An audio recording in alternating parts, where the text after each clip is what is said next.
क्या आप सच में अमीर होना चाहते हैं? इस कहानी में छिपा है विदुर नीति का वह अंतिम ज्ञान जो बताता है कि धन कैसे आएगा, टिकेगा और आपको अमर कर देगा।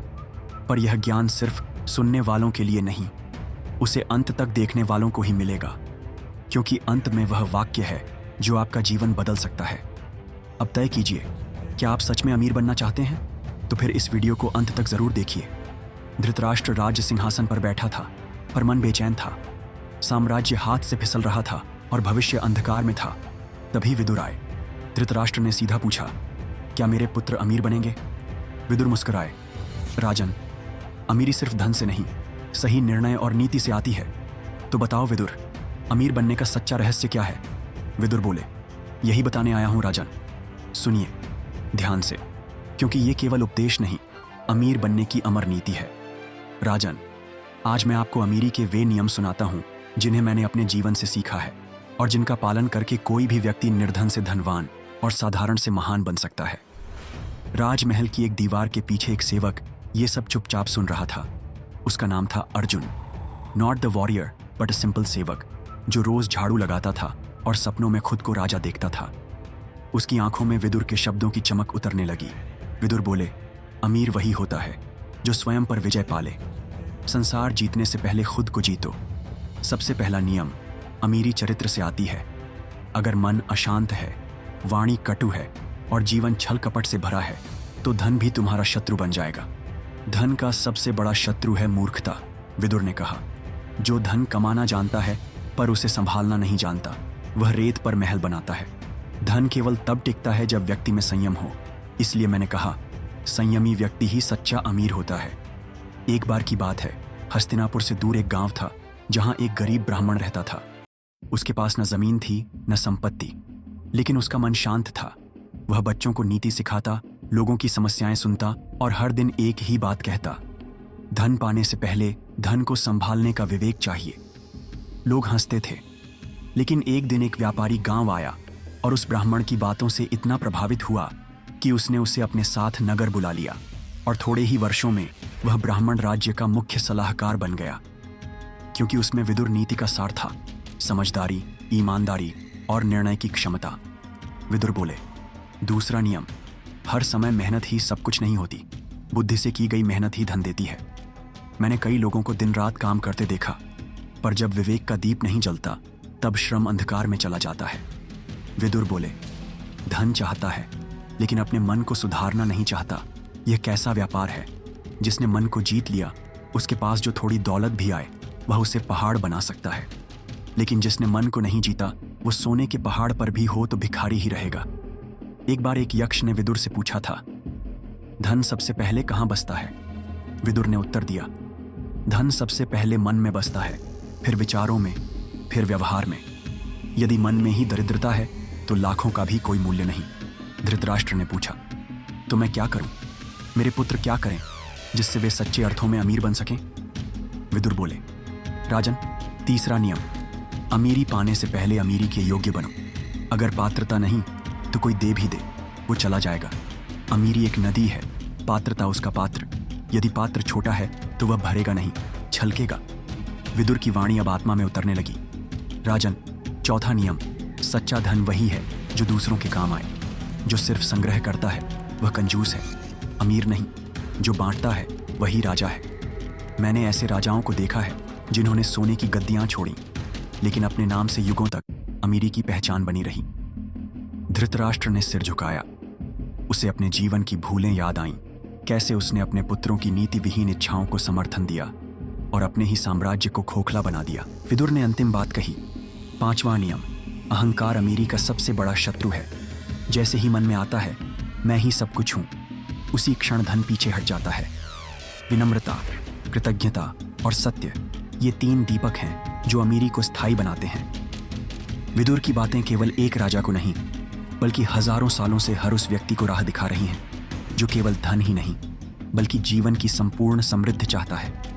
और जो इन नियमों को अपनाता है, उसके जीवन में कोई दरिद्रता टिक नहीं सकती, क्योंकि वह धन से नहीं, नीति से अमीर होता है। राजमहल की रातें अब पहले जैसी नहीं रहीं।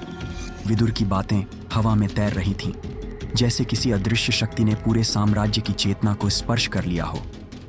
धृतराष्ट्र अब पहले जैसा अडिग नहीं रहा था। भीतर ही भीतर वह खुद को कुतरता जा रहा था। मैंने क्या खो दिया और क्यों? अर्जुन अब महल के पुस्तकालय में अधिक समय बिताने लगा था। उसे अब सिर्फ पैसे नहीं कमाने थे, बल्कि उस नीति को समझना था जिससे सच्ची समृद्धि आती है। एक दिन वह पुरानी पांडुलिपियों के बीच एक ग्रंथ पर रुका, विदुर नीति, अमीरी के छिपे रहस्य। उसने उस ग्रंथ को चूमा और पढ़ना शुरू किया। पहला पन्ना खुलते ही वहां लिखा था, धन पाने की चाह अगर आत्मा के दोषों से ग्रस्त है तो वह चाह ही दरिद्रता का द्वार बन जाती है। अर्जुन ठिठक गया। उसने मन में सोचा, क्या मेरे भीतर भी कोई ऐसा दोष है? क्या गरीबी ही मेरा भाग्य है? लेकिन अब विदुर कह रहे थे, गरीबी भाग्य नहीं, दृष्टि का दोष है। ग्रंथ में अगली बात लिखी थी, जो अपने दोषों को नहीं पहचानता वह अमीरी के द्वार पर भीख मांगने आता है, और जो दोष पहचान ले वह एक दिन खुद द्वारपाल बनता है। राजमहल में उसी रात एक विशेष सभा बुलाई गई थी। युधिष्ठिर, विदुर और धृतराष्ट्र एक साथ बैठे थे। सभा का विषय था सच्ची समृद्धि की परिभाषा। धृतराष्ट्र ने कहा, विदुर, मुझे यह समझाओ कि क्या केवल मेहनत और नीति से ही धन आता है? विदुर ने युधिष्ठिर की ओर देखा और बोले, राजन, आज मैं आपको अमीरी के छिपे शत्रुओं के बारे में बताना चाहता हूँ। वे शत्रु बाहर नहीं, हमारे भीतर ही रहते हैं। जब तक वे मिटाए नहीं जाते कोई भी अमीर नहीं बन सकता। धृतराष्ट्र और युधिष्ठिर दोनों एक तक विदुर को देखने लगे। विदुर ने पहला नाम लिया, ईर्ष्या। ईर्ष्या उस विष की तरह है जो व्यक्ति को अंदर ही अंदर खोखला कर देती है। जब कोई और बढ़ता है और तुम्हारा मन जलता है तो समझो तुम्हारा मन निर्धन हो चुका है। जो दूसरों की समृद्धि को देखकर प्रेरित होता है वह भी समृद्ध होता है, पर जो दूसरों की समृद्धि से चिढ़ता है वह खुद की दौलत भी गंवा बैठता है। विदुर बोले, दूसरा शत्रु आलस्य। जो दिन निकलने के बाद जागता है वह भाग्य के द्वार पर देर से पहुंचता है। ब्रह्म मुहूर्त में उठकर जो व्यक्ति अपने जीवन का लक्ष्य दोहराता है वह ही धन के योग्य बनता है। जो आलस्य को प्रेम करता है वह अमीरी से कभी मिल नहीं सकता। राजमहल के एक पुराने सेवक का उदाहरण विदुर ने दिया। कभी एक सेवक था जो हर काम जल्दी करता, समय पर करता और बिना किसी की निगरानी के करता। धीरे धीरे उसकी बातें राजा तक पहुंची और एक दिन उसे मंत्री बना दिया गया, क्योंकि वह आलसी नहीं, जागरूक था। तीसरा शत्रु मिथ्या दिखावा। आजकल लोग अमीरी का अभिनय करते हैं, सुंदर वस्त्र, बड़ी गाड़ियां, बड़ी बातें, लेकिन असल में अंदर से खाली होते हैं। सच्ची अमीरी दिखावे से नहीं, संकल्प से आती है।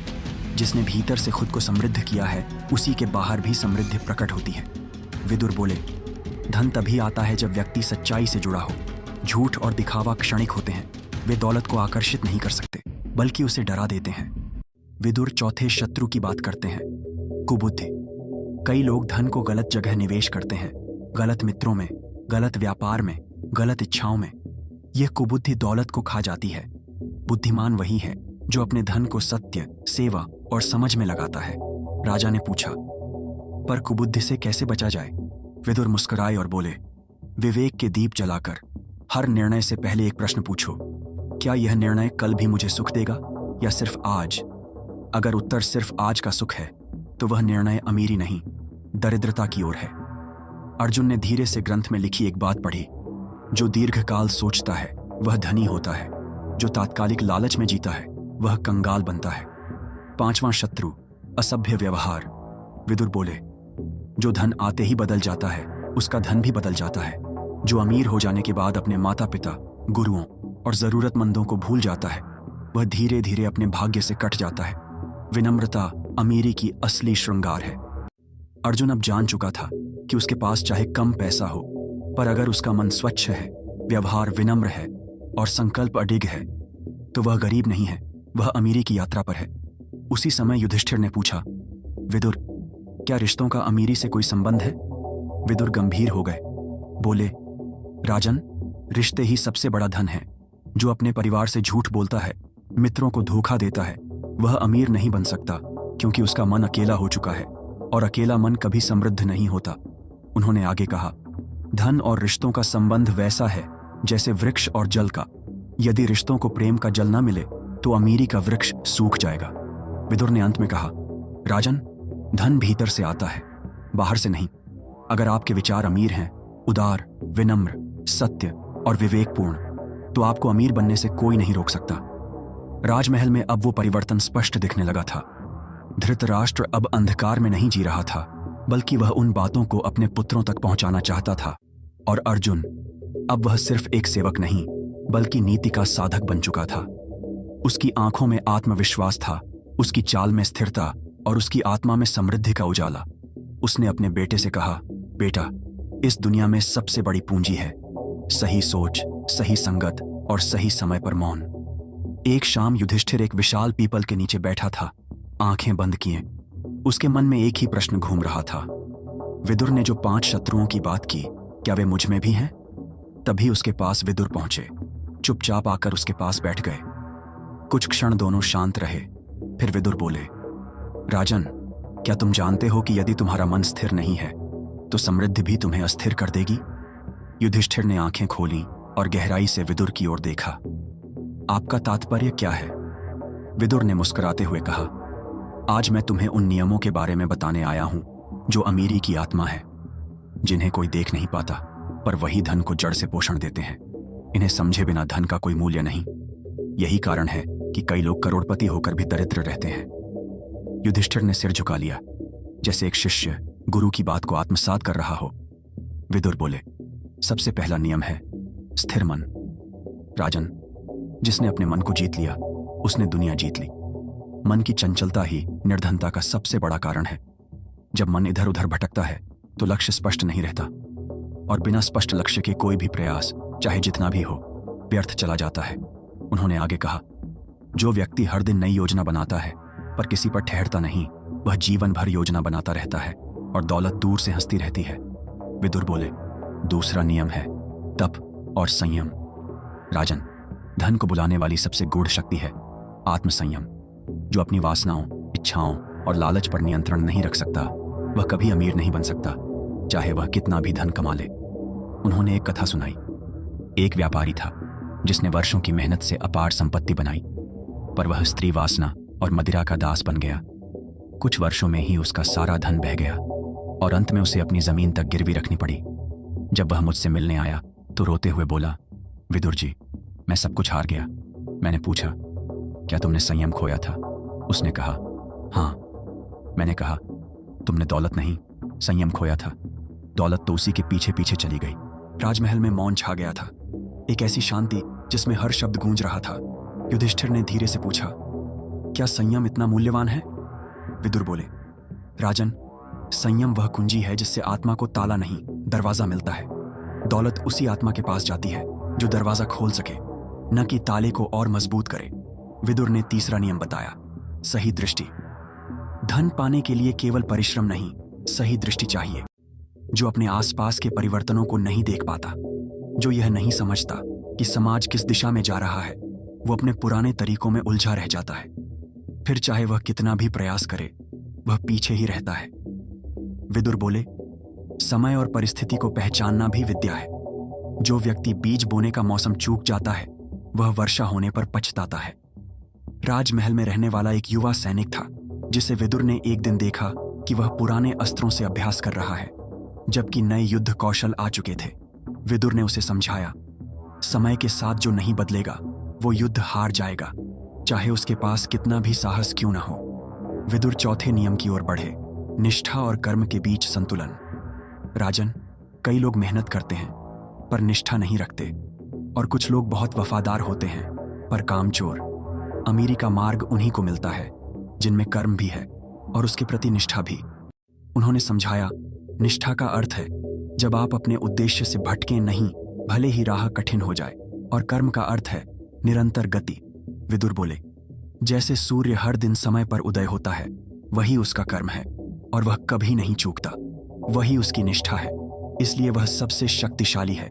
इसी तरह जो व्यक्ति हर दिन अपने उद्देश्य पर चलता है बिना शिकायत, वह धीरे धीरे ब्रह्मांड की शक्तियों को अपनी ओर खींचने लगता है। अब विदुर अंतिम नियम की ओर बढ़े, मौन और विचारशीलता। उन्होंने कहा, राजन, यह सबसे अद्भुत और छुपा हुआ नियम है। अमीर वही बनता है जो अधिक सुनता है, कम बोलता है और हर बोलने से पहले सोचता है। कई लोग अपने विचार, योजनाएं और सपने सबके सामने खोल देते हैं, फिर वो विचार उड़ जाते हैं और उन्हें मजाक बना दिया जाता है। अमीरी चुपचाप आती है, जैसे बारिश बादलों की गोद में जन्म लेती है। जो उसे पहले ही दुनिया को दिखा देता है, वो उसे खो देता है। राजमहल के मंत्री सभा में कभी एक नवयुवक आया था जिसने कहा था, मैं राज्य के लिए नई योजना लाया हूं, और उसने सबके सामने वह योजना बता दी। कुछ ही दिनों में किसी और ने वह योजना लागू कर दी और उसका नाम भी नहीं लिया। वह युवक दुखी हो गया, पर विदुर ने उसे बुलाया और कहा, यदि तुमने उसे पल्लवित होने दिया होता तो यह पेड़ तुम्हारा होता। तुमने उसे अंकुर में ही सबको दिखा दिया। अब वह किसी और की छाया बन गया है। विदुर ने युधिष्ठिर की ओर देखा। राजन, इन 5 नियमों को जो जीवन में उतार ले, उसके द्वार पर अमीरी स्वयं चलकर आती है। वो अमीरी सिर्फ धन की नहीं, विचारों, व्यवहार और आत्मबल की होती है। युधिष्ठिर की आंखों में आंसू थे, पर वे आंसू ग्लानि के नहीं, आभारी होने के थे। उसने कहा, विदुर, तुम्हारे शब्दों ने मेरे भीतर का द्वार खोल दिया है। अब मैं जान गया हूं, अमीरी बाहर नहीं, भीतर बनती है। मैं उसे पाने के योग्य बनूंगा। विदुर ने मुस्कुराते हुए अपना हाथ युधिष्ठिर के सिर पर रखा। राजन, तुम पहले से योग्य थे, सिर्फ तुम्हें यह ज्ञान होना बाकी था। अगले दिन अंधेरे में डूबी हुई सभा थी, मगर वहां मौन नहीं था। मौन के भीतर ज्ञान की गर्जना छुपी थी। विदुर बैठे थे धृतराष्ट्र के सामने, पर उनकी दृष्टि किसी और ओर थी, भविष्य की ओर। उस भविष्य की ओर जिसमें धन तो था, पर शांति नहीं, वैभव था, पर विवेक नहीं। धृतराष्ट्र ने पूछा, विदुर, क्या मनुष्य केवल भाग्य से अमीर बनता है? विदुर मुस्कुराए, बोले, राजन, भाग्य केवल दिशा दिखाता है, लेकिन मंजिल तक पहुंचाने वाला विचार होता है। अमीरी उस व्यक्ति के पास जाती है जिसकी बुद्धि स्थिर है, जो नीति से चलता है और जिसने त्याग को अपनाया है। राजा चौंका। त्याग से अमीरी? विदुर का स्वर अब स्पष्ट था, जैसे कोई पुराना शंख बज रहा हो। हाँ राजन, त्याग वह बीज है जिससे स्थायी धन की बेल उगती है। जो केवल जोड़ता है वह डूबता है, जो बांटता है वही उभरता है। जो समझता है कि धन उसका नहीं, एक माध्यम है, वही असली धनी है। राजा ने सिर झुकाया। उस रात विदुर ने 5 मंत्र कहे, और उन्हीं 5 मंत्रों ने आने वाली पीढ़ियों के भविष्य को गढ़ा। पहला मंत्र, धन वहीं टिकता है जहां अपमान नहीं होता। राजन, विदुर बोले, जिस घर में नौकर का अपमान होता है वहां लक्ष्मी नहीं रुकती। जिस घर में माता पिता का अनादर होता है वहां अमीरी केवल भ्रम बनकर आती है। जहां सम्मान है वहां सौभाग्य निवास करता है। दूसरा मंत्र, अमीरी दिखावे से नहीं, सच्चाई से आती है। जो अपने परिधान से अमीर दिखता है पर विचारों से दरिद्र है, वह स्वयं को धोखा देता है। स्थायी अमीरी उस व्यक्ति के पास आती है जो भीतर से निर्मल हो और बाहर से विनम्र, जो सत्य बोले, भले वो कड़वा हो मगर उसमें स्वार्थ ना हो। तीसरा मंत्र, जिनके घर की रसोई में सत्व है उनके जीवन में लक्ष्मी स्वतः आती है। राजन, विदुर ने स्पष्ट किया, मांस, मदिरा, क्रोध और हिंसा से बना अन्न कभी सुख नहीं दे सकता। जो अपनी थाली को सात्विक बनाता है वह अपने भाग्य को ब्रह्मसत्व देता है। लक्ष्मी को शोर, शंका और संदेह पसंद नहीं, उसे शुद्धता चाहिए, विचारों में भी, भोजन में भी। चौथा मंत्र, धर्म से अर्जित किया गया धन ही दीर्घकाल तक साथ देता है।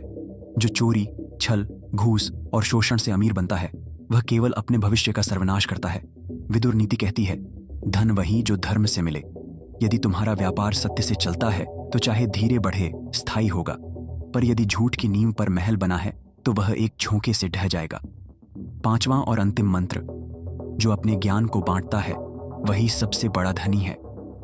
राजन, विद्या का दान सबसे बड़ा दान है।